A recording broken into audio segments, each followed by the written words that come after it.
to get up at 6 on Monday morning. Yeah, well, is that late? We're into work for 6. Not 6 a.m. man. Oh shit! I was asleep. Well, I should have been in bed. That was the main thing. So why did you get up and do that? Oh, because we had a client who had to, well, not had to, but they wanted to pick up their meat early. You know who you are if you're listening. For Valentine's Day, because they had like a meal going on in the afternoon/evening. So normally when we deliver it Wednesday evening. Hang on. So you're telling me you got up to work at 6 a.m. for them to pick up a product, Yes, so that they could eat in the evening on Valentine's Day. Yeah. It was 2 full, massive, pushing 400 kilo bodies of beef, cut and packed. But don't you realize how insane that actually sounds? That they wanted to pick up their product hours before you even had to be at work. No, I get it on Monday. I'm just saying. No, they want to pick up on Wednesday. Right. Okay. Also, just to let you know, I've also hit recorded. Oh, thanks. That's all right. Welcome to the Butcher's Bible. I'm Luke. Amen. We are your hosts, just 2 blokes spreading the good word for the meat industry, 1 episode at a time. From barbecuers, butchers, chefs, and the everyday Joe, it's all down to you. Let's get stuck in this episode. Yep. How are you, Russ? Good. Apart from being blindsided by a spontaneous recording, I'm fine. Thank you very much. I thought it was that we had a good chat going, so I was like, oh, do you know what? I'll hit record just to piss him off, and we'll figure it out. Zoom, maybe I missed it. I thought Zoom was supposed to say recording. No, it just does what it wants. Now, like a few people I worked with. Yeah, right. Like, have you done the floor? They're like, no. And you're like, you stink of cigs, mate. Where the fuck have you been? Been hiding in the back with the rubbish. I did the rubbish run. Yeah, sitting on top of the bone bin, just literally every breath going. Could you imagine? Could you imagine having a cigarette and then opening up the bone bin and it's been there for like 4 or 5 days, and you're like, got the best of both worlds there. You got shit flavored. Yes, I can. Oh, that's grubby. It's absolutely grubby if you did that. But then also in the last episode we talked about how stinky cunts actually become stinky. Fucking freaking wash yourself. Yeah, wash your ass. Like, oh my God. Wash your ass. All right. Yeah. So in this episode, we're going to touch on the relationships in the workplace.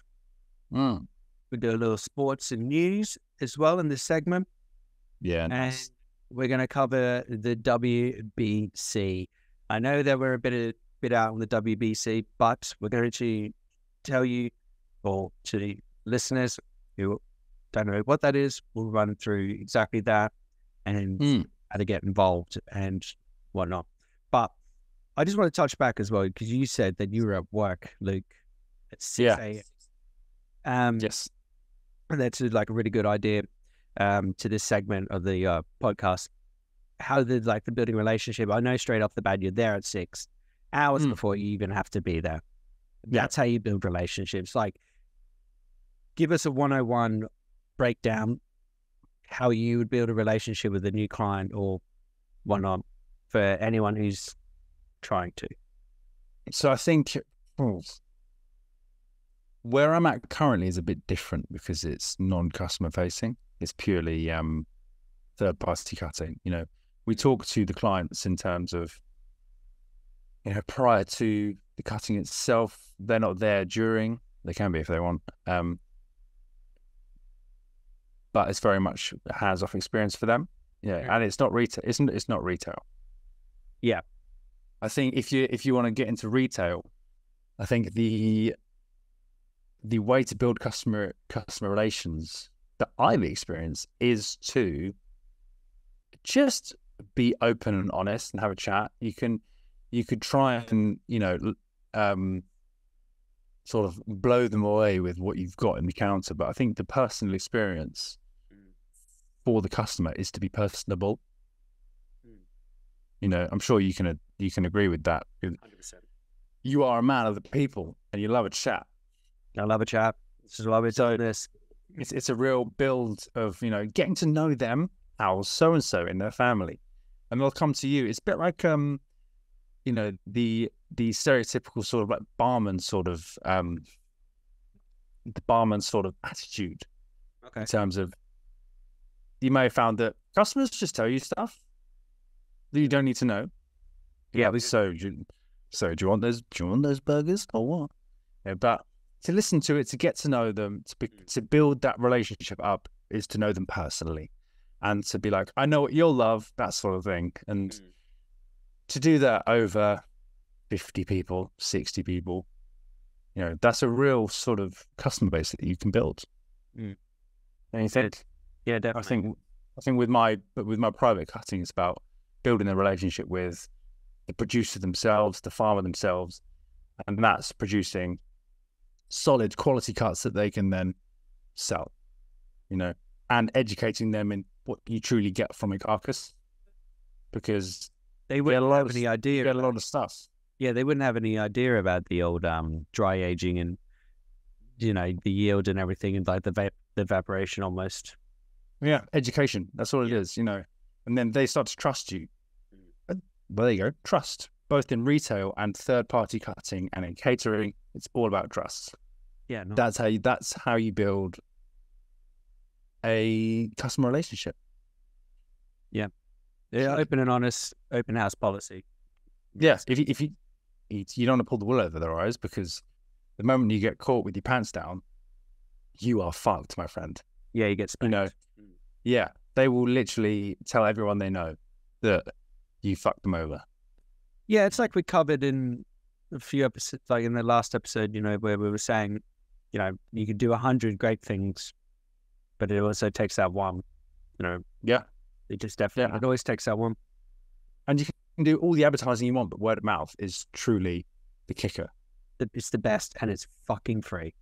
It's free. Yes. Free. Yeah. You're not paying some algorithm, or you're not paying some huge corporate business to take control of who sees what. It's purely based upon opinion. And if your product is good, you're flying, my friend. You really are. For itself, yeah. Yeah, very much so. Is that how you generate business through that place there? It's like one farmer reached out to another farmer and says, Luke knows his shit. He knows how to help. He knows what the cuts are. I think so. Yeah, that's certainly been a couple of times. A few other times. Our main farmer at Good Trees, he does quite a few abattoir runs to go pick up the carcasses for the clients themselves. So they've got to take them in to the abattoirs, and then we collect them. Quite a good system. So so they're pretty much hands off, straight from taking them in, saying your goodbyes, whatever you want to do. Cool. And they get it back nicely wrapped, backpacked, and he is very much sort of, he's quite a personable guy, Right, yeah. Most farmers are fairly standoffish, but they know how to talk the talk with each other. Yeah. And he gets around, he goes all over the place and picking up carcasses from several different abattoirs. And a lot of our businesses come from that. A lot of businesses come from my own personal relationships. It's also come from word of mouth through providing a quality service, from the cuts that I provide. Also the service that we provide as a whole business, which I have to give credit to my boss, my partner, who has, funded this whole thing. Good Trees Butchery wouldn't be a thing without him. And he's very much a businessman at heart. And he comes from an industry where customer service was paramount. Otherwise, you're nobody. Yeah. And he knows all about how to sort of treating people with respect. I think that's a lot of what it is as well. Don't you think? Yeah, 100%. Yeah. It's also like gauging usually, if you've been doing customer service for like at least 5 to 10 years, if not longer, you can kind of gauge the person and how they are and their mannerisms to their energy. Yeah. You kind of pick that up really quickly. Even from walking in the door, you mean? Yeah, that too, because you can kind of tell if people are a bit grumpy or they're just not interested or they just want to get in and out or they're here to have a chat. And you can kind of gauge that after quite some time. And, and like you said, customer service is paramount. And it's huge, and everyone should really take pride in their presentation. Like, from clean shaven, if you're into that, to tidy beard, to ironed shirt, to smelling good, Yeah. it all contributes to a massive factor. And also if you're friendly to someone at the get-go and they're not, you can either work on trying to bring them out. And that's a good hobby of mine. If someone's being a royal prick right off the bat, I will get right under their skin as much as possible. Or if not, I just won't even have a bar of it. Yeah. So it depends how much time and energy I want to spend on that. But, customer service is key. And, people build their businesses around doing customer service and building those relationships with customers. And all it takes is one or two idiots just to completely have the whole thing fold under. Yeah, I know it's a real thing for me when I was managing a farm shop over in East Sussex. It was my huge issue was people who didn't welcome people through the door. I know that seems weird, but that's the first wall that's broken down, right? When people walk in or walk up to the counter, you want to say, hi, hey, let me know if there's anything you need.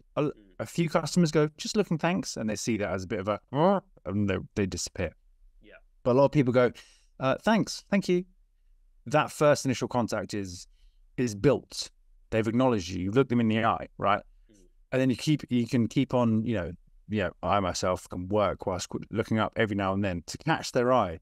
Oh yeah. Yeah. And it's is there anything I can get for you? What are you thinking? What's on the menu for this evening? It's all that chat. Yeah. Oh, it's Saturday night, steak night, date night. What are we having? Yeah. It's a real sort of, there's an art to customer service in butchery, I think. Yeah, 100%. Yeah. You've got to know, because I've worked with some serious dogs who are just like, yeah, what do you want? And the customer goes, and how would you cook this? And they just say, oh, I'll give it to the wife. Fuck. And once the customer's gone, without buying anything, I look at them and I'm just a bit like, I hired you because of your experience, but it turns out that your customer service is trash. Yeah. And so you can just stay in the back and cut chickens. It's that sort of thing. So we need personable people at the front, people who feel people comfortable, who make them feel like they're not a burden by going, what do you want? I've got things to do. Hurry the fuck up.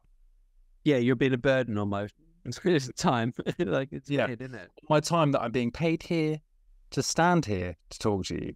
Yeah, right. Okay. An extra few minutes is priceless if they come back the next week and spend 200 quid. 100%. And then they tell their friends free of charge. Right. Go down, talk to Anne, You'll be there all day talking to him, but... yeah. And you do that thing where you're taking one step closer to the door and he's still talking to you. You're out the door and he's just talking louder. I'll catch you next week. Yeah. Don't forget to put that in the fridge. Love to the family, some fillet steak for the dog. Yeah, right. Nice. Good callback. Thank you. It's all about just how you would choose friends and just treat people right. Be open and honest and provide the best quality and service that you can personally provide. Yeah. What about if a customer is straight up out of the gate rude as fuck? And how would you, like, if you're like, okay, every customer is a sale. I see a sale. Every customer counts. It doesn't matter, rude. It doesn't matter. But Yeah. when you're dealing with that proper fuckwit, Proper T-Nuck. yeah, that proper one, and you're like, okay, you can either stoop to their level, or Clap back. or you can kill them Yeah. with kindness. Yeah. Where do you draw the line? Because you're like, every customer, it's if it's £2 like for a 6-pack of eggs to £200, and it could be all fillet steak minced.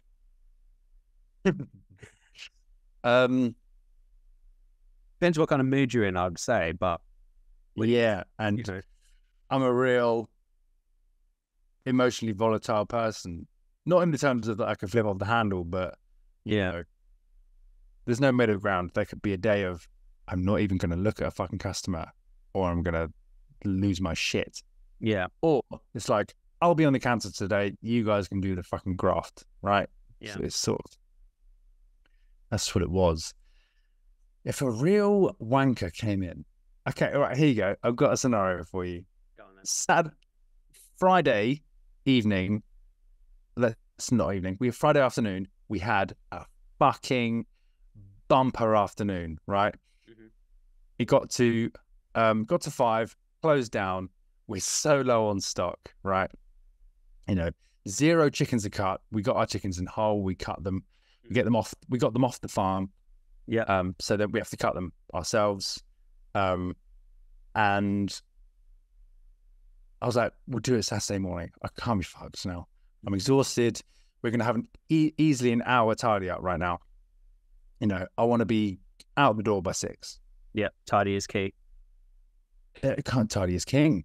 Mm-hmm. No, cleanliness is king. Cleanliness is king all the way, 100%. Yeah, a clean working environment is a smooth, efficient working environment. Oh, You know, preach. that's something that I try and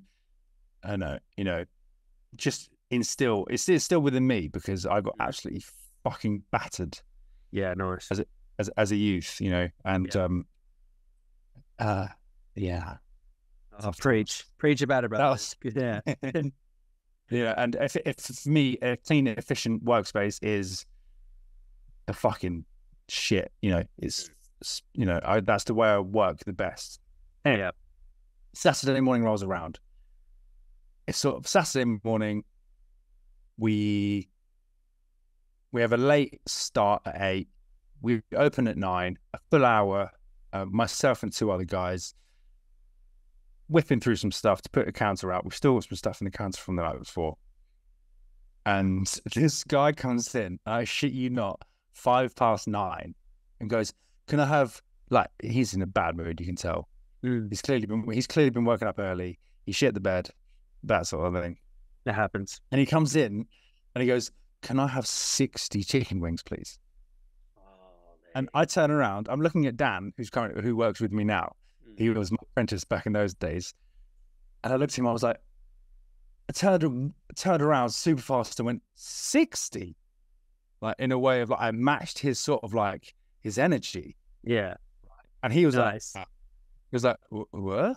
He was like, is that a weird request to have? I was like, 60? I was like, you're going to have to give me 20 minutes at least. I'm still trying to put a counter out Yeah. for an 8-9 hour day. Just give me a chance, brother, please. And he did not let up. He was like, I'll wait here. I was like, okay, that's not going to get them done any faster. Yeah. Sorry, you know. And from my initial whip round of 60, and like aghast and just being like, what the fuck is this guy on about? Yeah, 9:05, who wants 60 chicken wings? And for him, it was a normal request. But was it like Super Bowl weekend, or dude just loves chicken wings? A dude just loves chicken wings. He's gonna put them here, there, and everywhere. You know, This has got a little barbecue sauce. This has got a little Frank's. This has got a little Was Hot sauce. Oh baby, yeah. I'm gonna hide this one when no one can find it. Oh God. He was like, I'm gonna wait here. So I was like, fine. You know what? That's absolutely fine. Real turned on sort of on your customer service charm as you can. I was like, no problem. Said, They'll be ready in 20 minutes. He was like, fine. After 5 minutes, it was going, where are they? I was like, they'll be ready in 15 minutes. I think the customer service beats all. If you stoop to someone's level, you are no better than they are coming in the door. 100%. You know, and they'll leave feeling like a piece of shit. And they'll probably come back next time with a bit more newfound respect for you personally, because it is a challenge to try and meet everyone's expectations. Definitely. And this guy, bearing in mind, you know, I probably had 17 chicken wings at the time, 60 chicken wings while I was trying to fill up a counter. I could have dropped everything and then not had anything to serve anyone else for the next hour. I know that makes me sound like I'm like, oh, I've got the world weighing on my shoulders, but it was partly the way he came in. I was like, I'm going to make you wait. I'm going to try and capitalize on what I'm doing now with the boys, and you can wait. You know, it's 9:05. I appreciate you're here for 60 chicken wings, but you know, it's just what it is. Did you take the tips off, or did you keep the tips on to rack up just that little bit of more money? Tips on, you know. Yeah, you cheeky son. I just went on a near 10-minute round of chicken wings. Of course I kept the tips on. 60. I'll keep the tips on. I'll keep my tips. Here's what it is. I was like, yeah. Yeah, how do you get the 60 chicken wings out? Yeah. I was like, clean up an R5, 60 chicken wings. That guy. That's what, and it was mental. It was mental. Yeah. So basically, just kill him with kindness. 100%. 100%. I think you're not going to gain anything from matching their energy. It's just going to reciprocate. Yeah. It's just going to be a shitty game of Pong. How old was the bloke? And about like early 50s. Oh right, okay. Early 50s. Clearly had a chip on his shoulder about something. Right. Yeah. You know, and I'd never seen him before. He was one of those customers. Right. Yeah. You know, but it's kind of first thing, 9 o'clock on a Saturday. He must have been let down by somebody. You know, and I'm down to serve any customer, but just treat me like a real person, you know? Don't just come in demanding something and expecting I've got it out the back. Also, that's a lot of chicken sitting around to have 60 chicken wings. Just Right. That was it. You know, a lot of chicken. That's a lot of legs and brass. Well, that's it. We've had to get 30 birds out of the fridge. Yeah. And then we've had to then process those 30 birds. Yeah. And then what are you going to turn the rest into? Cushions? Yeah. Boneless thighs? That's it. You know, we were in a fortunate enough position that we had a pie kitchen that would take them for the week after, in a couple of days, for their chicken pies. You know, so they took all the drummers and they do coronation chicken, or they do their chicken and leek pies. We could sell the drummers tenfold, the thighs tenfold, because they were like huge sellers. Well, so that's one of the best bits of the chicken. You got thighs, and then also the wings, in my opinion. Wings, mate. You know, you do a balsamic and red onion glaze with a bit of black pepper on some crispy chicken wings. Oh, mama. Yeah. So good. I will say it was hot. A sauce straight off the bat, hibiscus. Nice. Tell me more. The hibiscus flavor is fucking awesome. It won like best flavor in best taste award. It got that 1 star, which is awesome. A few years ago, it's awesome. I couldn't recommend it enough. It's nice and sticky, but it's not super sweet. It's just got this perfect blend. Also, their dude's sauces just are so consistent. They're just so consistent, you know, and it's quite good. I really enjoy them. And it goes with chicken. Yeah. But but you can't beat a good crispy chicken wing. The birds we were cutting, they were farm reared up to organic certification of 11 weeks, and we probably keep them on for another couple of weeks, right? Yeah, they were coming out at around 2.5 kilo. Bad size, dude. Big fat yellow skin birds, free range, you know. But they're corn fed as well, then. No, but they were like they had about 2-3 acres of feeding ground per 200 birds. That's nice. That's good. We were so fortunate on that farm flavour. to have such space, you know. Yeah, and it was so efficient that we actually had too much chicken. We had 250 to cut and process and try and sell a week without fail. Jesus Christ. Imagine 250. So no wonder that bloke came. How much were you selling the chicken wings at then per kilo? too much for that guy apparently. A kilo. Oh, bear in mind this was an organic farm shop. Yep. This purely grew and sourced organic produce. Oh, don't put me on the spot like this. I'm going to get it so wrong. Like for $7.50 kilo. $7.50 a kilo for organic certified. Yeah, £8 a kilo, something like that. Fuck all, man. Well, that's okay. It shows how much. Shows how long I've been out of the retail game, doesn't it? Well, my stuff's free range as well, and I sell it at £8 per kilo of my chicken wings right now. Yeah. Yeah. Fuck all. We sold loads. I sold 60 in one go once. Yeah, you just said it. I just sold 60 in one go. Yeah. Yeah, it was good. We once cut up a chicken, right? And guess how much this one chicken breast, we had like a high score of one chicken breast at the highest price point. Okay. This one chicken breast. Okay, one solid chicken breast coming in at, you were saying 2.5 kilos.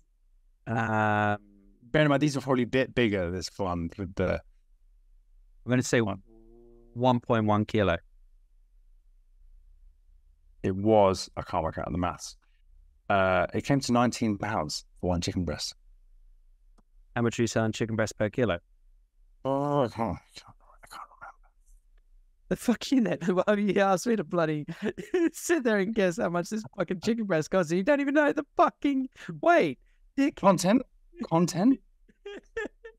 Yeah, content's fucking ripping into you right now. All right, how about an opiate? Fucking hell. Have a guess, but I don't know the number. Yeah, all right, cheers. Fucking hell. Oh, boy.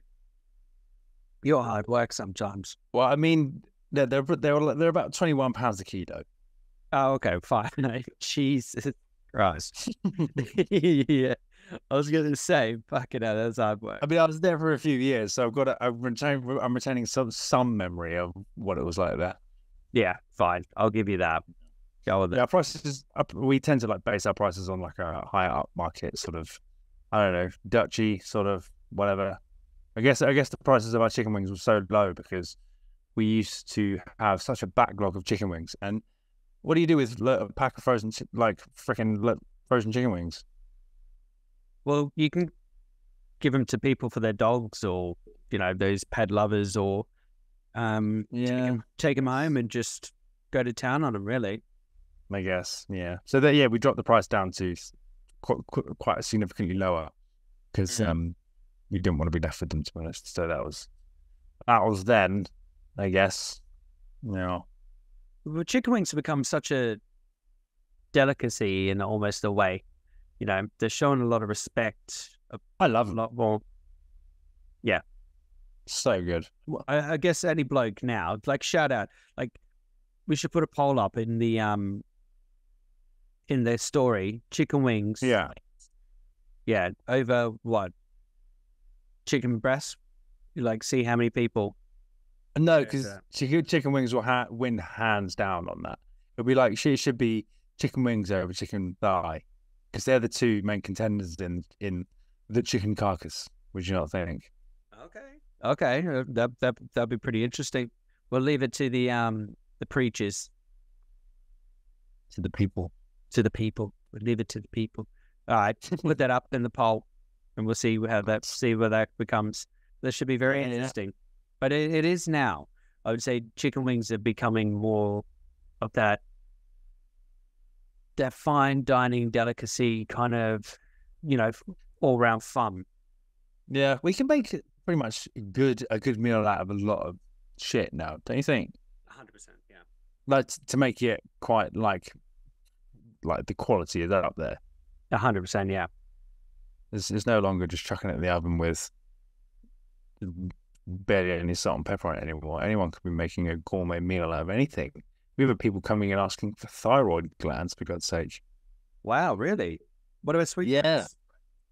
Yeah, pretty much. But like asking if we get, cow's brains back or if we can get the beef thyroid back. I'm like, you got to contact the abattoir. I'm sorry, we can't. We get our beef back on a box lorry with other people's shit on it, and they're not going to risk putting possible contaminated products on with other people's carcasses. Yeah, 100%. Yeah. Which I'm not 100% on that, but that's sort of what we said and what I got from the abattoir at the time. They were like, we're not going to risk putting, stuff on the truck that could possibly contaminate anything. No, definitely.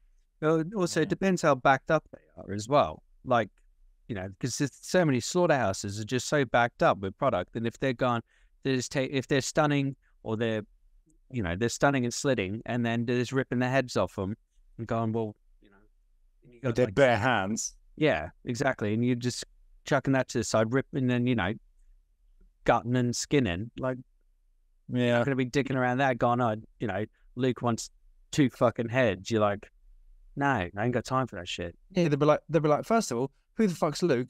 And second of all, who's got the fucking time to do that? I'm sorry. If we butchers think we've got 0 time to do unique requests, slaughtermen certainly don't. It's they're the real unspoken world of this industry. I'll tell you what, there's some of the best boners in the world. Oh yeah, those freaking boning hall videos where they're just truly incredible speed. But you give me a 2-day-old carcass, I give it a go. Yeah, I give it a go. Why not? If the body's super fresh and you got that flexibility, unlike the 35 plus days, that's when you kind of like, yeah, here we go. But nothing beats a good seam and a good tear and rip, Yeah, that's very, very true. Very true.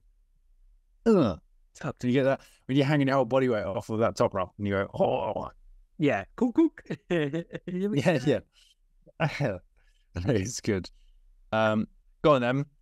Here's one for you. What is currently your most popular product that you're selling? Okay. It's 3 items. I got 3 items. That's not what I asked. Fuck you then. Go on, give me 3. Okay, here we go. Rephrasing. What is your top 3? Well, the thing is, like, 1 week it would sell, and then another week the other one would sell, and then the other week the other one would sell. It's just like this vicious rotation. So I kind of sell all 3 products. Nice. But then that one will just get its nuts busted, and then the other one would be the week after. There's like, it's so inconsistent on that. But if I, I do. Okay, so we do the tiger tails.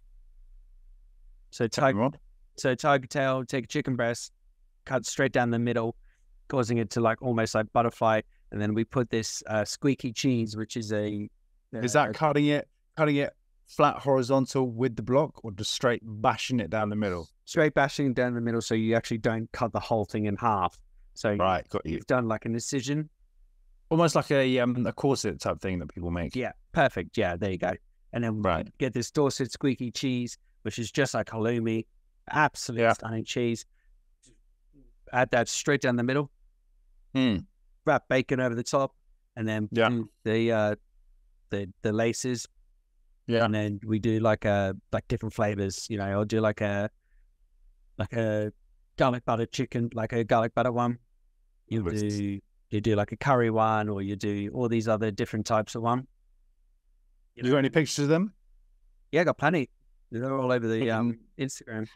We'll sling them up on some of the Butcher's Bible so people can have a look. Yeah, definitely. And one of the standard kind of fun sausages I do is the Italian Stallion. So that sells, and that's red wine, fennel seed, salt, pepper, paprika, a little bit of chili Nice. flakes, and then just like powdered garlic.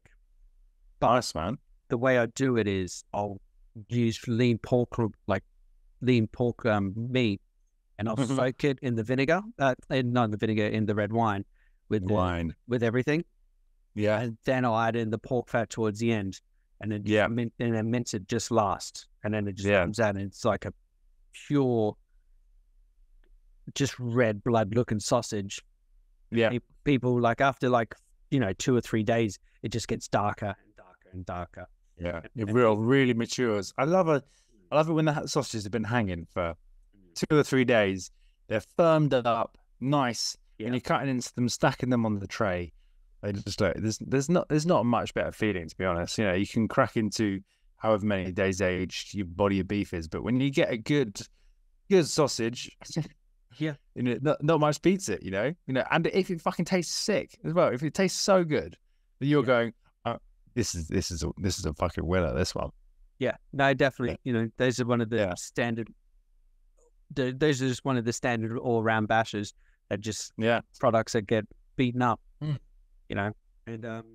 that's similar to my to the Toulouse one that I make. Would you soak it in white wine? Yeah, soak it in wine. It's good, it's real good. And we with fresh basil and some smoky bacon as well. It's top, mate. It's really, really good. I thought Toulouse didn't have basil. I put fresh basil in it. Oh yeah.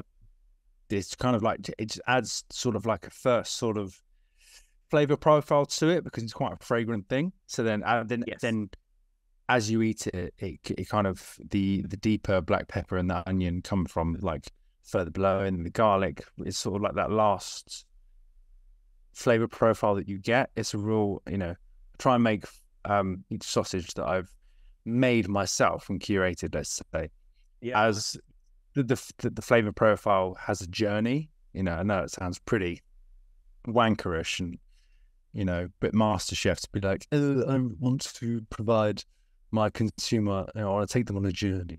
But it's true, No, it is definitely. I know you're calling out the chefs on that, but it's it does have a journey. It definitely does. Yeah. It's great. We have a MasterChef chef that we supply, so we're pretty good friends with her, so she'll find that funny, I'm sure.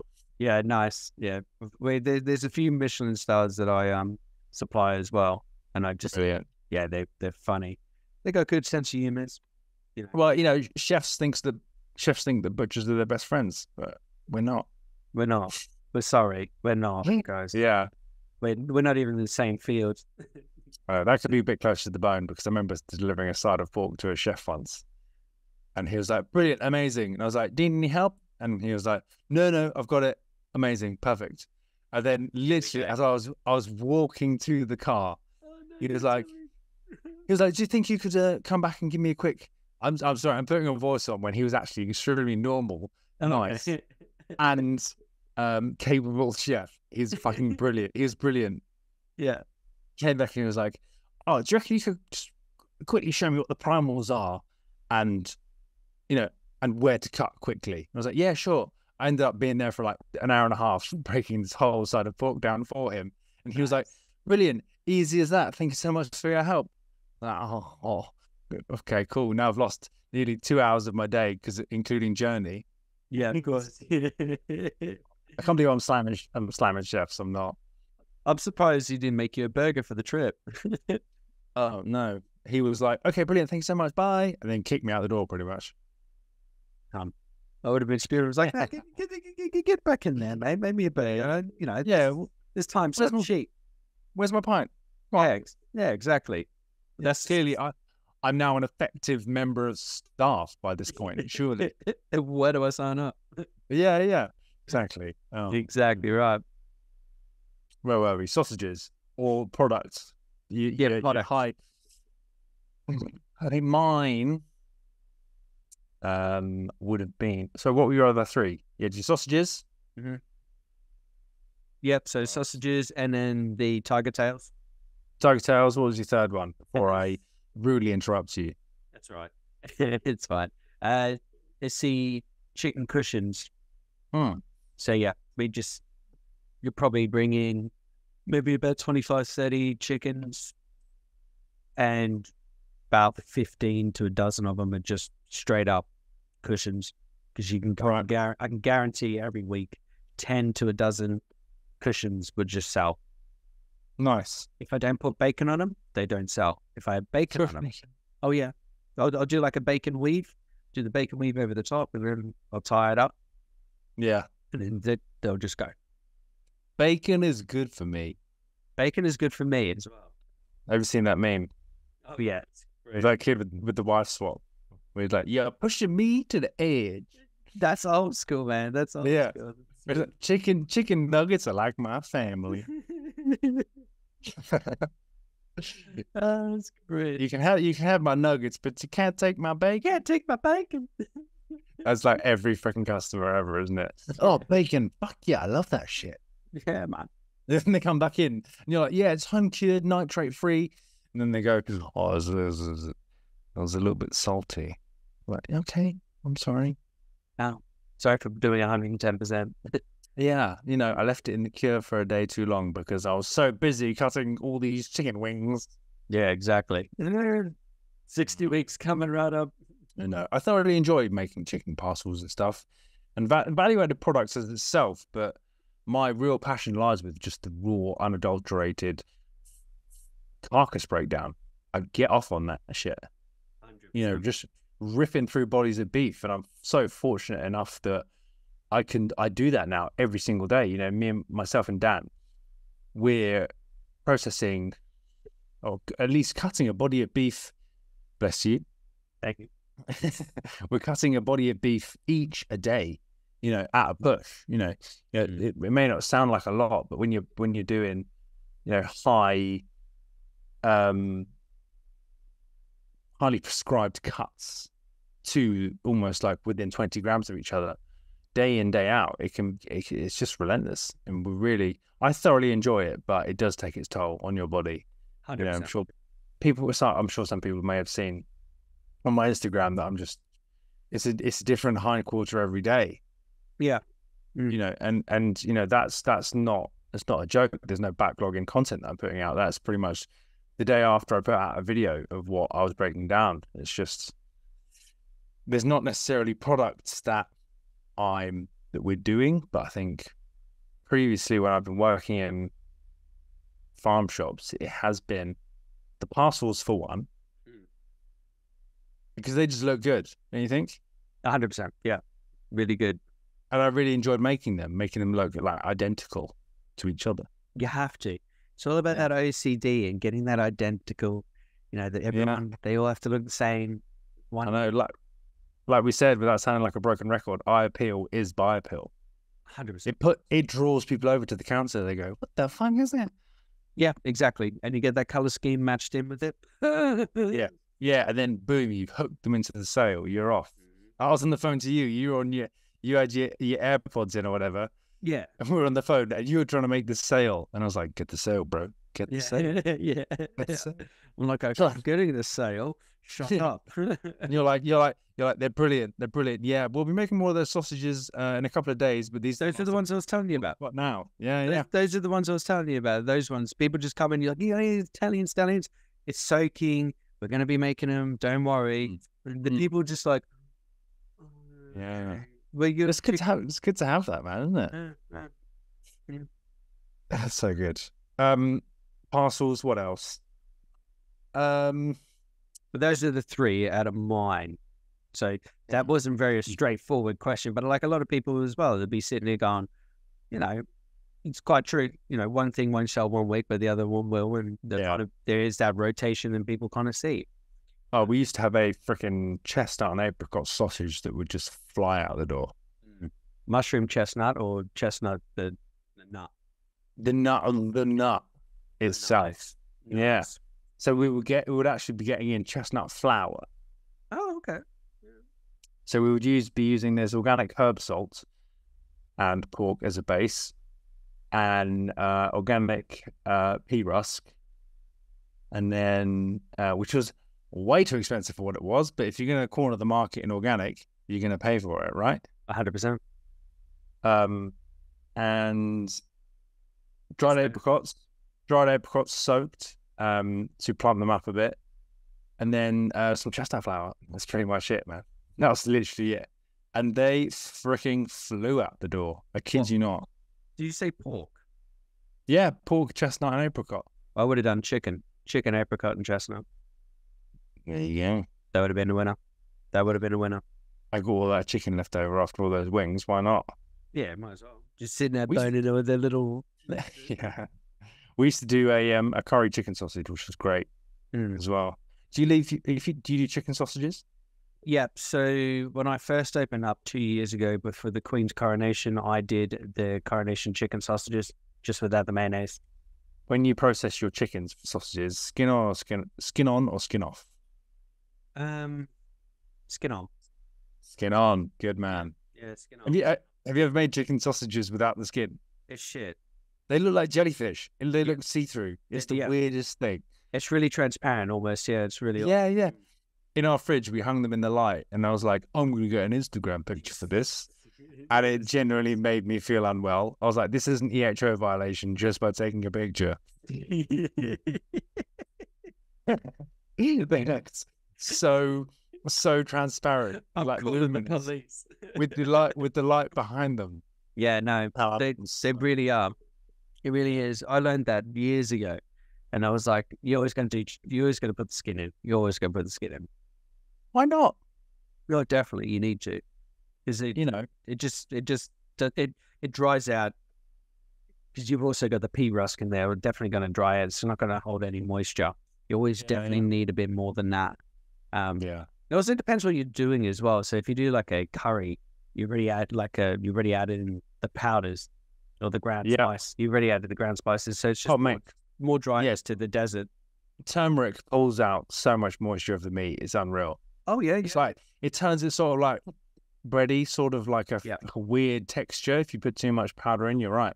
Yeah. So I learned that with the coronation chicken. Like I've definitely added too much turmeric, or a bit too much like paprika and all that, and just kind of really makes it like the real hasty kind of texture, and it's just you're like, this doesn't work. But then I'm very much one for not putting in water for the sausages. I know that's a very sort of like people, when I was learning, it was put in ice cold water, putting in your lean to back fat ratio. But I'm very much at 20% pork sausage across the board, even 25%.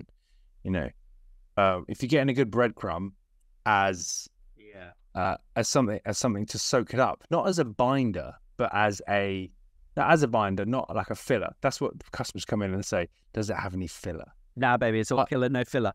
Yeah. I describe it as a binder to keep it together. Otherwise, if it's too lean, it's crumbly, and then you get the comment of meaty sausage, right? Yeah.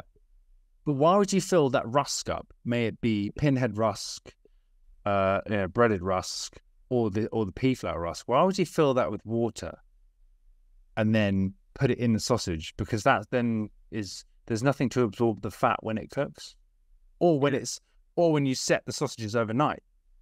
That rusk is going to swell up, absorb the moisture in the sausage. The salt's drawing out and it's in the meat already.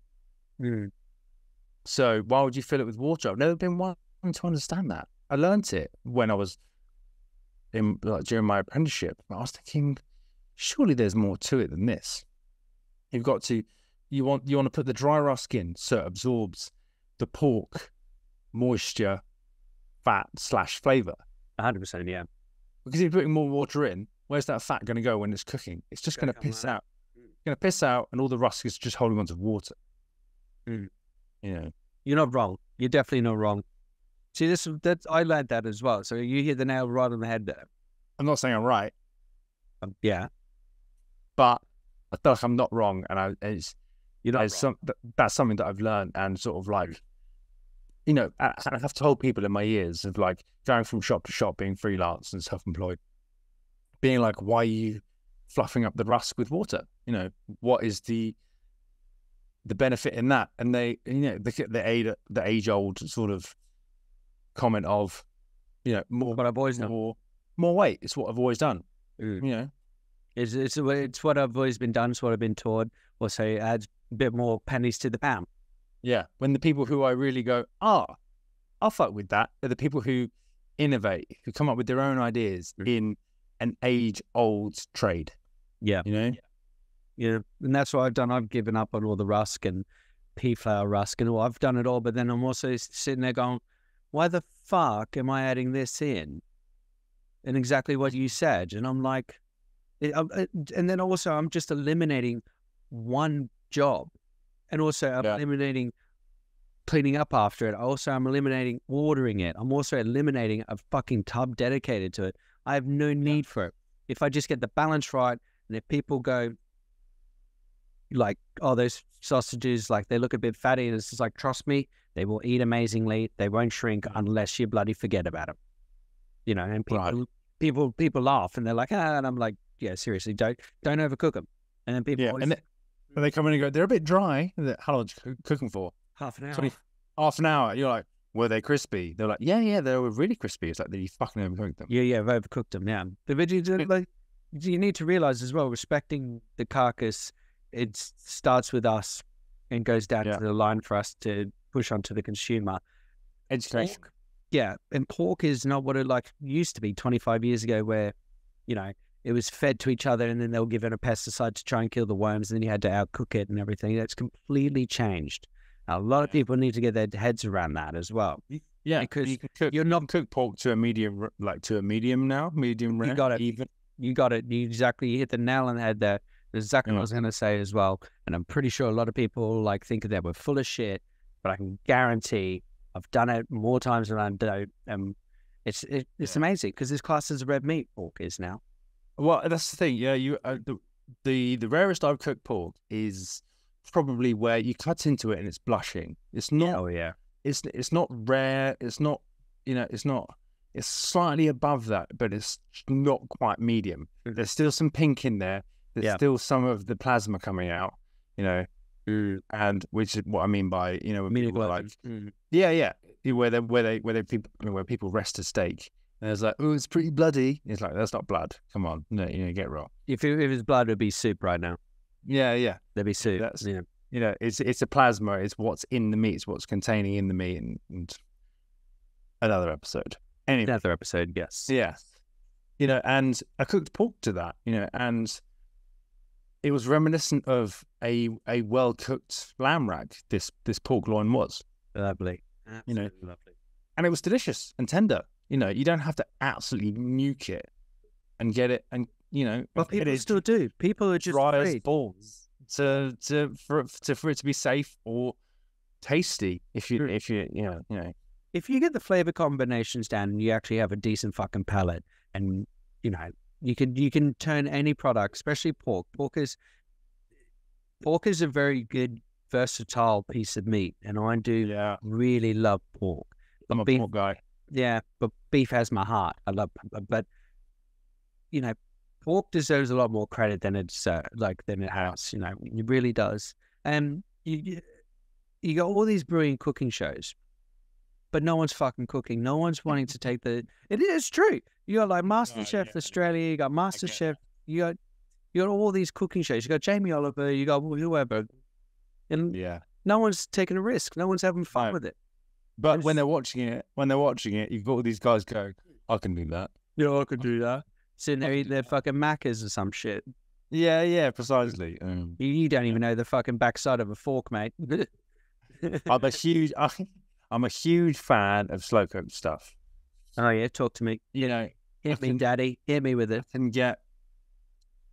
I love a good sort of like supremely well cooked roast, but nothing beats slapping on some, you know, prepared the night before, some short ribs, a pork belly, some ox cheek, you know, in the slow cooker, put it on, when you leave for work in the morning, getting home, all you need to do is make some mash, and you've got get that stock a bit thicker as well.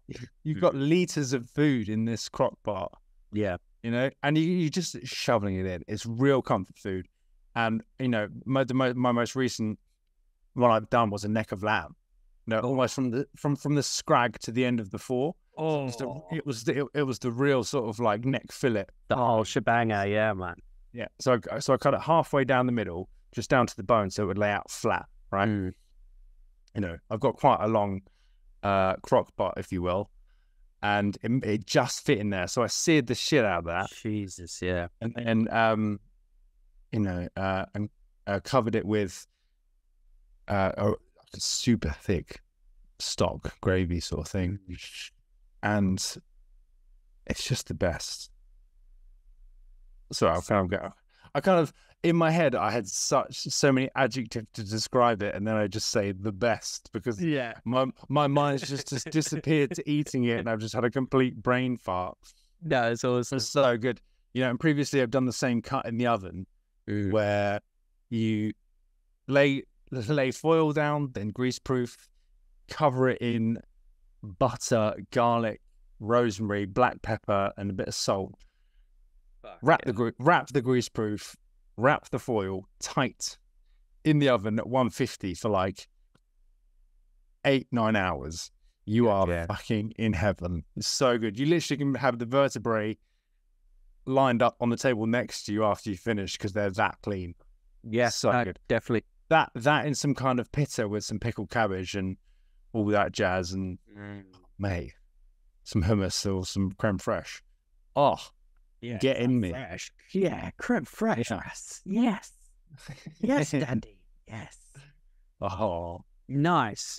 They're the things that you just try and sell to people, but then everyone wants to. It's effort. People are like, it sounds like a lot of effort. Is it effort? I'll take chicken wings.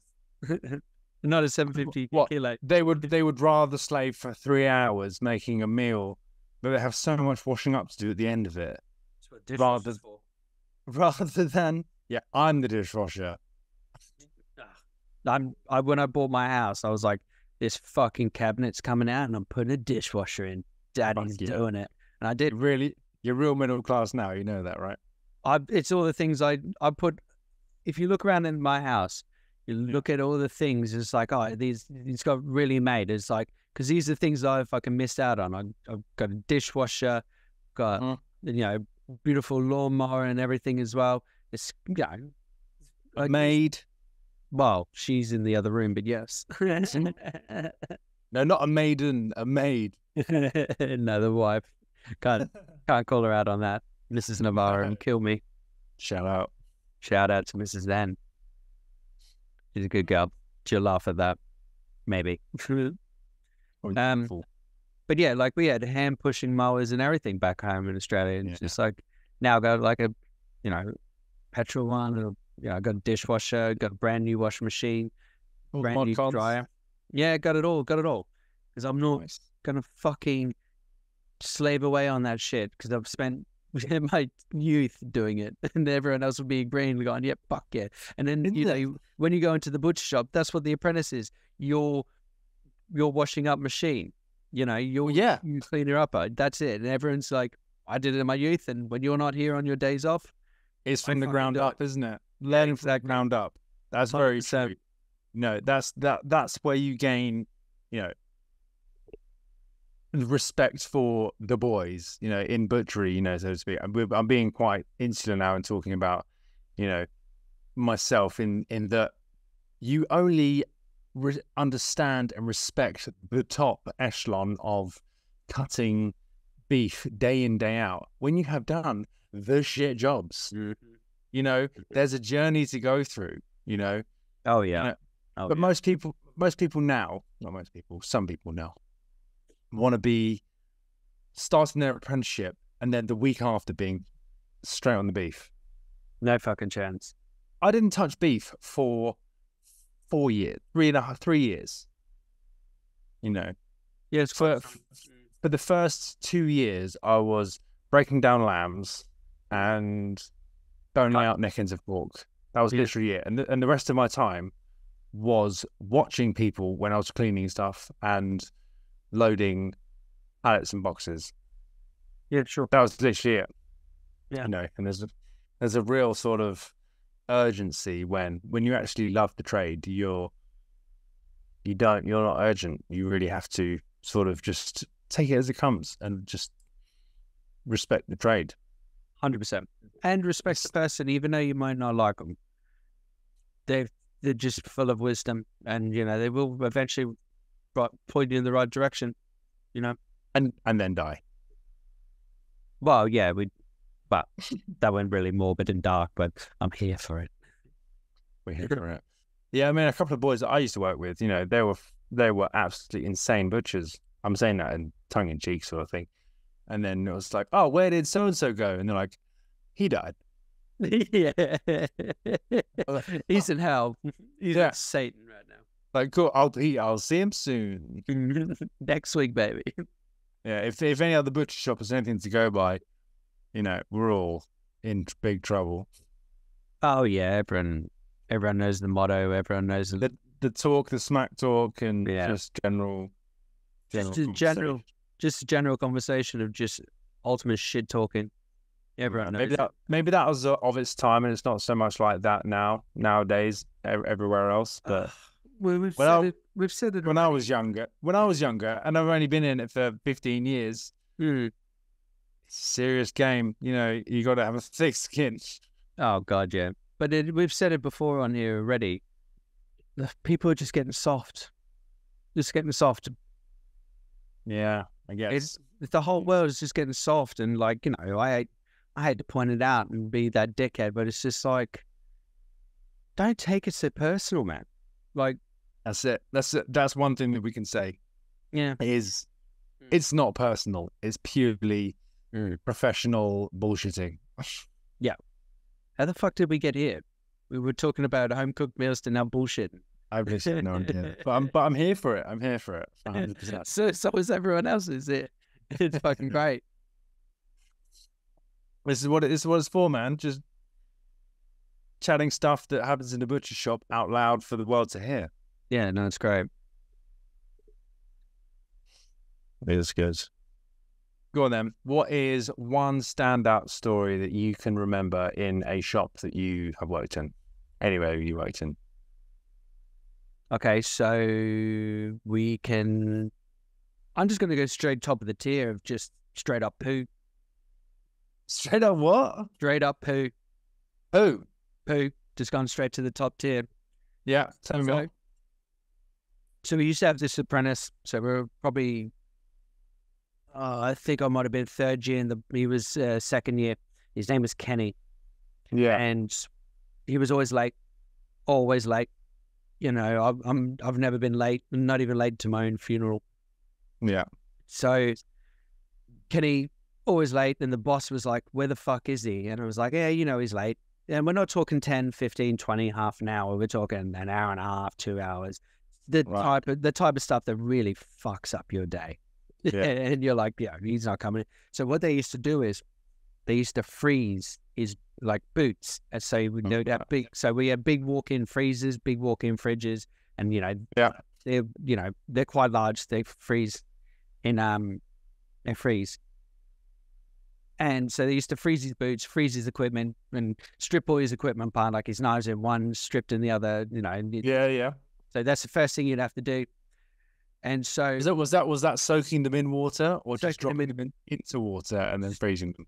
Oh yeah, no, just putting them in the little metal trays or the plastic tubs. You know, there's one in there. There's one up in the top right. But the thing is, the big freezers weren't small. They had like 2-3 towers. So you needed to go in with the forklift and everything. You know, so he was climbing all the way around and everything else. So savage. So one day, the owner was like, "I've given this guy enough time and enough warning. I'm just going to make sure that I think he was like, all right, I'm going to make him just quit." And so he picks up his boots and he goes, "Right, James," which is the foreman on the floor. He goes, "You take this and I'll do this." They walk both into the toilets. And I was like off to the side because you could see everything and hear it. And I'm like, Yeah. oh, okay, what's going to happen here? And they walk out and they're like, oh, looking straight into the boots. These boys have shat like shit inside of the boots of Kenny's. And now what they're going to do is they're going to leave it out into the sun and let him go like, okay, like come in. So dude rocks up 2.5 hours late and he goes over to James, the foreman. He's like, oh, where's my boots? And he goes, oh, dude, they're outside. You know, they were just stinking a little bit. It's like, yeah, right. Dude didn't even think anything of it. He's gone outside, put his boots on, come back inside. No. And he's trotted inside, gotten ready. And back in those days, we used to wear jumpers, jeans, and then we'd have a coat over the top. And then because we were apprentices, we used to have to wear the steel mesh. You got the gauntlet. You got a gauntlet on either side. You got your kit. And he just trotted around all day. He didn't smell anything. No.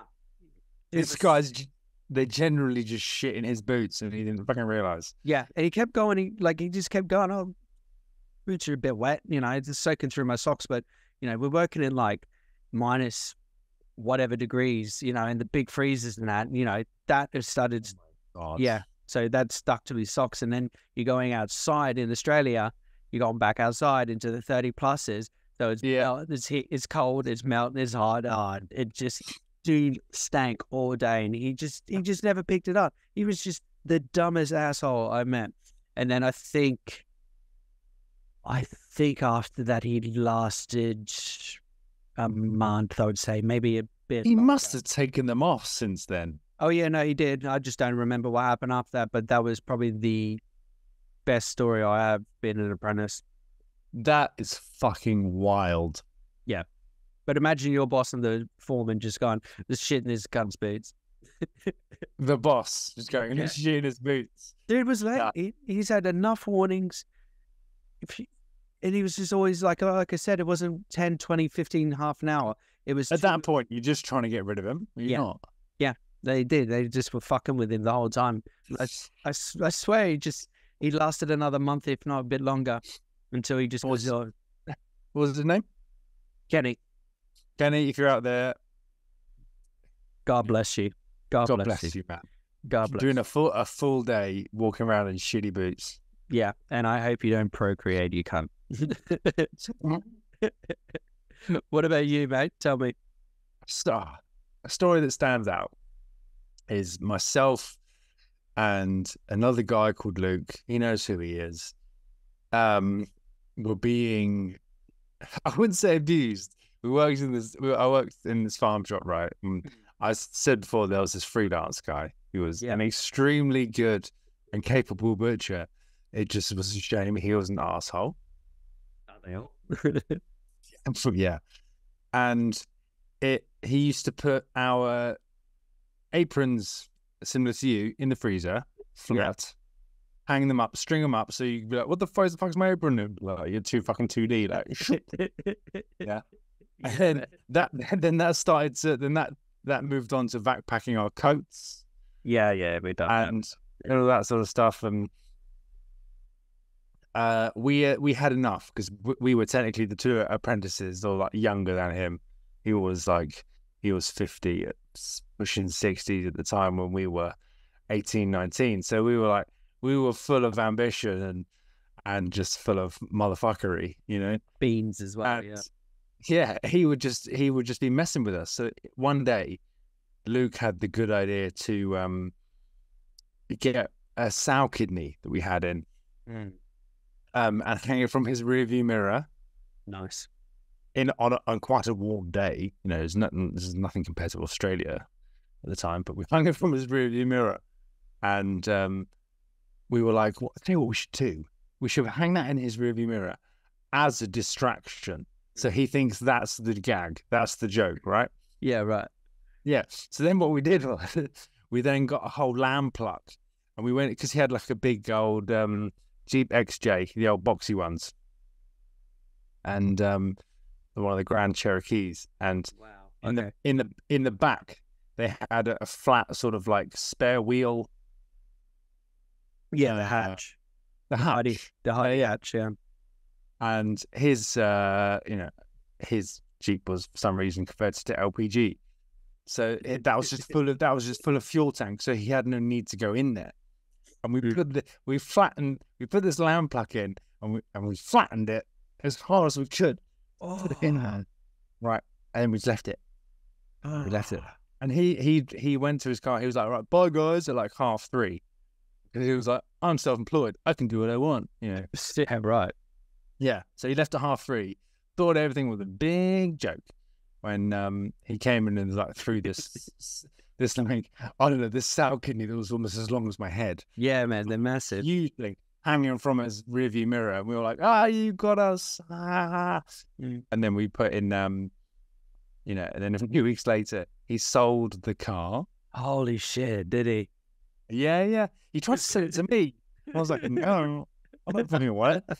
So the payoff wasn't quite as sweet as we thought, but no. he sold his car with lamb pluck, which is, if you don't know, it's like the windpipe, the lungs, the heart, all the glands involved, and then the liver flattened into an inch space underneath in the boot, flattened down. Yeah, and that was a story that stands out.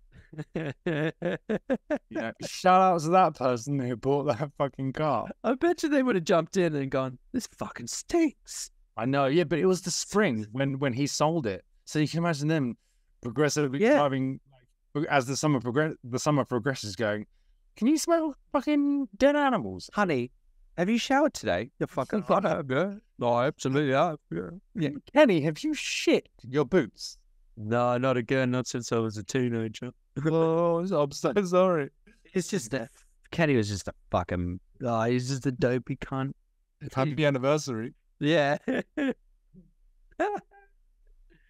Oh, that's ruthless.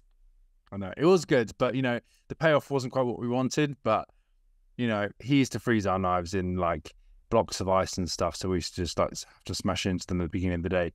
So he didn't get quite what he deserved, but we fully enjoyed the process of what was going on. Yeah, no, definitely. That's awesome. Yeah. Nice. There's more stories like that, but another time. Oh, we'll keep telling them as the episodes roll on. Nice. Now, I'm really fired up for this segment. Yeah. We are going to talk shop, but we're going to say it in the WBC way. We are going to be covering it all the way through until the next year in France. World Butcher Challenge. Yeah. So for all those who don't know, we're going to take this as baby steps, really. So the WBC is the World Butcher Challenge, which is basically the Meat Olympics. And there's teams from Australia, New Zealand, Germany, UK, Ireland, Wales, Brazil, Greece, and a few other teams in there as well. So they only select the few, and so they do trials, team tryouts, and everything else. Now, to check that out, just YouTube WBC 2023, the year before that, and whatever else. And you can also look up like Meatstock as well. Meatstock is a massive barbecue festival. Yeah, I think the pinnacle currently is Sacramento, is it not? That was such a big event in that whole arena. Yeah, 100%. If you Google World Butchers Challenge Sacramento, you'll get like a plethora of content just to watch. They're Jess Pryles, they're commentating the whole thing. Yeah, so Jeff Pryles, she was there. The turnout of butchers if you want to talk about Instagram butchers, the turnout of the American sort of people was quite incredible, wasn't it? Yeah, definitely. It got lots and lots of love. And this is what we're doing as well. We want to spread the good word about that and also everything else in between.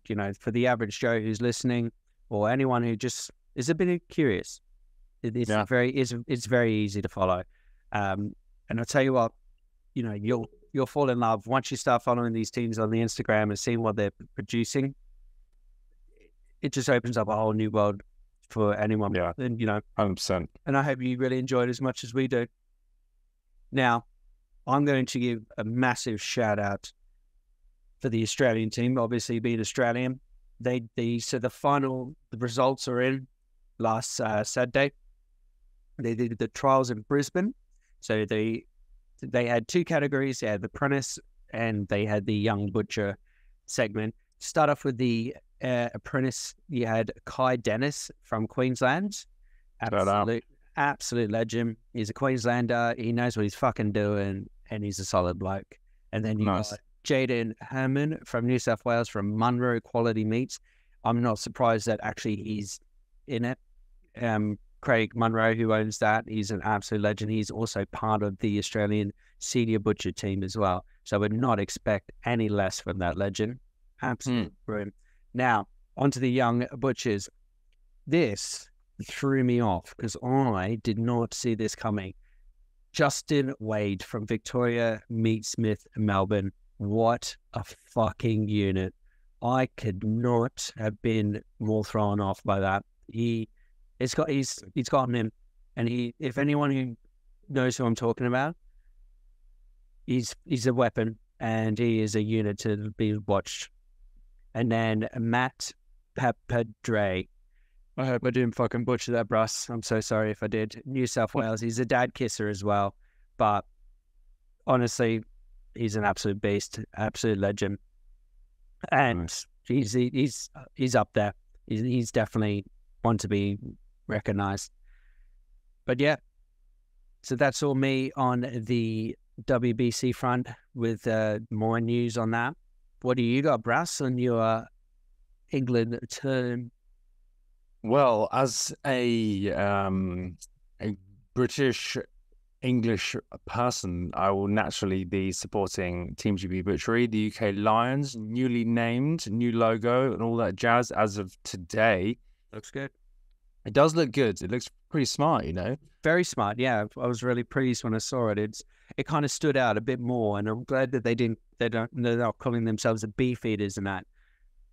I think it's more, you know, it's more in keeping with, I don't know, let's say as you said, the Olympics. You know, 100%. there's more of a unique logo about it, and you know, they've got people such as Simon the Butcher Tyndale, LC Lucille, and a few of the other guys, Butcher Westy, Johnny West. Yeah. You got Butcher Everett, Butcher Everest, and a couple of the other guys. Forgive me for missing your names, but they are currently needing. Well, they've opened their auditions pretty much, haven't they? They've got a couple of spaces open. Yeah, and well, everyone has to trial out every time the competition comes around. Right, you're right. So anyone can get knocked off. It's true, or knocked up. Oh, sorry. Holy shit. But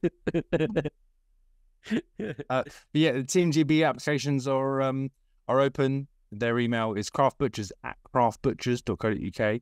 You know, all you need to do is send in your name, contact details, your employee details, and a short paragraph of no more than 500 words of why you should be part of the Team GB Butchery UK Lions. And yeah, it's a good shout. I might even give it a go myself. You never know.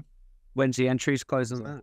Or is it entries close on the, forgive me for getting this up on my phone quick, they close on the 6th of March, where they're doing an event at Plumpton College down in the southeast of the UK. Nice.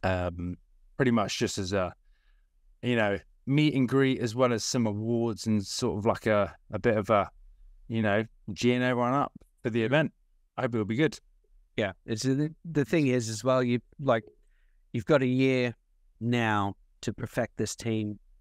Is there a set date for the WBC or not? Not yet. Not yet. No. So we know it's in France, but with everything that's going on right now with the French farmers and everything, it might be, you know. Oh yeah, that's kicking off, isn't it? Yeah. And the same with Belgium and India and all that. If everyone doesn't know what we're talking about, just look up what's happening in France right now in the agriculture and whatnot. But not to sidetrack away, they've literally, everyone's got a year out. They need to bring their A game because fucking Sacramento the Australian, New Zealand team, and German teams. Germany came first, New Zealand second, Australia second, New Zealand third, and they just put on an absolute fucking show. It was good, wasn't it? I watched it. I watched it live streaming in the shop. So did I. I had it on my. It was good. I had it on mine. It was really good. I had too much fun.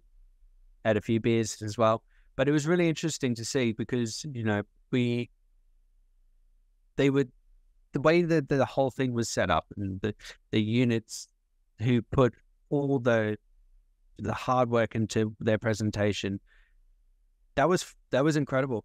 It was really incredible. Quite phenomenal, wasn't it? It was really good. It's some of the products that they punched out was just insane. And then you look at those products and then now you're like, okay, so you're next year. How the fuck are they going to top what they did? You got a year out. Everyone who's part of the teams, you got a year out, and you got to top what you did from the year before. Here we fucking go, isn't it? I am fired up because Sacramento one was just incredible. Everyone bought their A game there, didn't they? For real. Oh, for real. Oh, for real. Besides, the Team GB. What? I mean, you weren't pleased with the pineapple that was made? That got an award for one of the best products. I didn't quite see everything that we made, but that one stood out. But the thing is, you guys were such a tidy team as well. So, they want to see the drama on the cameras and everything as well. So it's all about the mess and whatever else. But Team GB, we're very tidy the whole time. And same. Yeah, of course. But it was honestly, it just wasn't enough, was it? And Germany won the Wolfpack. I think it's just such fine margins. Yeah, I know, the Wolfpack. What are the nicknames? What have we got? We've got UK Team GB, the UK Lions. You've got the German Wolfpack. You've got the Shark Blacks, which is New Zealand. Yeah. So you got the Icon Pack. Think is the Australian or the Benkani. I can't remember because they got a handful of really good sponsors now, and Icon is now part of the Australian team. Yeah. But there's a few teams that are missing, like Brazil. They haven't really got a team name, do they? Besides Team Brazil and Team France as well. That's true. Yeah. I was mentioning this to somebody today, and they were like, "Are the French good at butchery?" I was like, yeah, they're pretty fucking sick at it, if you ask me. They're really good. Yeah. It's not a hobby or a job, it's a lifestyle. It is. And the fact that you could say this is a generalization, but a lot of it is the scene butchery on the continent. 100%. Which I think is amazing. I'm very much like a case of I'm very neat and I try to see most stuff, but a lot of the time it's a case of you want to get a quick, efficient, fast end result. When what they're doing is, it's like real centuries old, real neat work, isn't it? Yeah, real neat. Here we go. Right, here we go. Forgive me for using my phone, everyone. What have we got? We've got Butchers of America, the real butcher team of Brazil, Team Canada, Team France, Boucherie. Boucherie. You got the Wolfpack, Germany. Team GB Butchery, now newly named the UK Lions. Nazionale Italiana Mechalai. I'm sorry, Italy. I'm really sorry. You butchered that, Bruss. I'm not Italian. I may look like you look like an Italian, but my God, I don't. Italian, Bulgarian, Spanish. As soon as I get a town, people start talking to me in a different language. It's ridiculous. I hear you. You've got the craft butchery team Wales, team Portugal, functional. Hellas Shark Blacks, New Zealand. Yep. The craft butchers of Ireland. LK team Iceland, and that's pretty much it. And then you got previous competitors who aren't 100% in it. You got Team Bulgaria, Team South Africa, and Meeting Greece. So there's quite a few people in it, man. Yeah.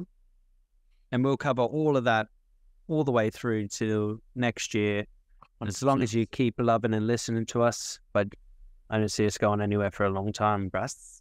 I know it's a good fun. This is one of our first few episodes, and I'm thoroughly enjoying it. Just chat and shop with you, and it's a real sort of it's a real escapism, and I'm thoroughly enjoying it. Me too. It's just This has been great. yeah, and it's a lot of the time I think it's something that people can enjoy themselves. Definitely. Very, very cool. Very Appreciate cool. it, man. Appreciate you. I appreciate you too. I've actually got one more piece of news in my local area. Now, Okay. Yes. I love this. This is great. So Yeah. there was 2 reported sightings of unidentified flying objects, UFOs, in Dorset last year. Now, Nice. the way that this story goes, and Yeah. this is ridiculous. Was this breaking news? It must be, but I don't know. It's real funny because I'm an absolute fiend for aliens. Mm-hmm. I love it, and I love the controversy as well between flat Earth, round Earth as well. Because I'm just an absolute I fucking love that so much. shit stirrer. I'm an absolute shit stirrer. Now, listen to this report. Listening. A caller wished to report that whilst she was outside having a cigarette, she noticed 3 orange lights in the sky above her nearby house. A spokesperson from the Dorset police said that the suspicious incident reported as a possible drone sighting. Now, let me stop you there. Yeah. Why the fuck do you say outside having a cigarette? And why is that even relevant? There's just so much to unpack there. Or to be like, I'd like to report a drone flying around. Yeah. And then just for them to be like, ah, man, it's a drone. Stay off the vegan cigarettes. Yeah. Stay off the wacky backy, my friend. It's not. But then it goes 2 months later, on the April the 6th at 11:20 p.m., a caller of the village near Thorncombe was taking their dog out for a nightly wee walk when they saw a bright light in the sky. Shortly after, the woman had heard a loud shot in the distance, as if someone had shot a gun. And here we go again. Here comes the spokesperson for the Dorset police. Yeah. The spokesperson for the Dorset police called again as the suspicious incident, reporting it as a possible drone sighting. Nice. That's what they all say. I think the Dorset police spokesperson should go fuck themselves. It's not like I'm gonna possibly say the lady with the vegan cigarettes had 3 orange lights, quite possibly. But there is like out in the Weymouth Way, there is an airport, and also that's a boat quarry, so there is probably lights. She probably had like maybe too much to smoke. Yeah. But to be honest, I don't know. It's just it somehow made breaking news, and I just thought it was absolutely hilarious. And what? I'd like to ask you this personal question: Are aliens real? I'm like 90% sure. I am on the tipping. Like they are. I'm there. Also, come down to Dorset and go fucking into Bournemouth town and come hang out, and you'll see some creatures. Hang out with this woman, smoke some cigs. I'm sure you'll see some aliens. Yeah, bro. Yeah. No, but I am like 90% sure that there is. The universe is so massive. It's, of course, it's selfish to think that there's not some kind of extraterrestrial being out there. And also, but also if you think about it, we're aliens. It's true. We are. Like, there's no other way of putting it. That's food for thought. That's for another whole conspiracy theory episode that we need to curate. Yeah, absolutely. And I'm so fired up for it. We're going to carry on talking for another couple of hours, aren't we? I guarantee it.